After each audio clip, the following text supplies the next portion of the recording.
Hello, this is Ashna here. ഞാൻ എൻ്റെ ഒരു എക്സ്പീരിയൻസിൽ നിന്ന് ഒരു ചെറിയൊരു വീഡിയോ ഷെയർ ചെയ്യണമെന്ന് കുറേ ആയിട്ട് ഇങ്ങനെ വിചാരിച്ചുകൊണ്ടിരിക്കുകയായിരുന്നു. ഇപ്പോഴാണ് ഒന്ന് സമയം കിട്ടിയത്.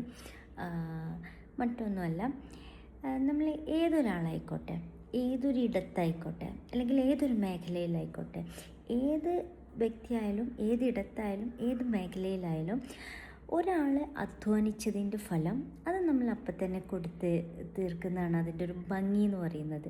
നബി പഠിപ്പിച്ചിട്ടില്ലേ, ഒരാളുടെ വിയർപ്പ് വറ്റുന്നതിന് മുമ്പ് അയാളുടെ വേതനം കൊടുക്കണം എന്നുള്ളത്.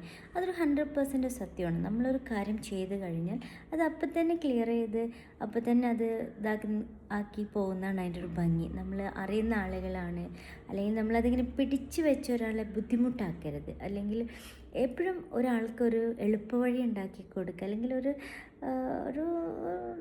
ഏറ്റവും നല്ല രീതിയിൽ എപ്പോഴും അതിനെ ഭംഗിയിൽ കൊണ്ടുപോവുക എന്നുള്ളതാണ്. നമ്മളെ സൗഹൃദം അല്ലെങ്കിൽ നമ്മളെ ബന്ധങ്ങളോ നമ്മൾ ചൂഷണം ചെയ്യരുത് എന്നുള്ളതാണ് ഇതിൽ നിന്ന് എനിക്ക് പറയാനുള്ളത്. ഏതൊരാളായാലും അവരുടെ വേതനം അത് അവരുടെ അധ്വാനമാണ്. അതിൻ്റെ ബിഹൈൻഡ് ദ സീനൊക്കെ കണ്ടു കഴിഞ്ഞാൽ ചിലപ്പോൾ നമുക്ക് കരച്ചിൽ വരും. കാരണം അത്രയും ബുദ്ധിമുട്ടിയിട്ടായിരിക്കും ഒരാൾ അവരുടെ കാര്യങ്ങൾ ചെയ്യുന്നത്. അപ്പം വേഗം അവരുടെ വേതനം കൊടുക്കുക എന്നുള്ളതാണ് അതിൻ്റെ ഒരു ഭംഗി. Thank you so much.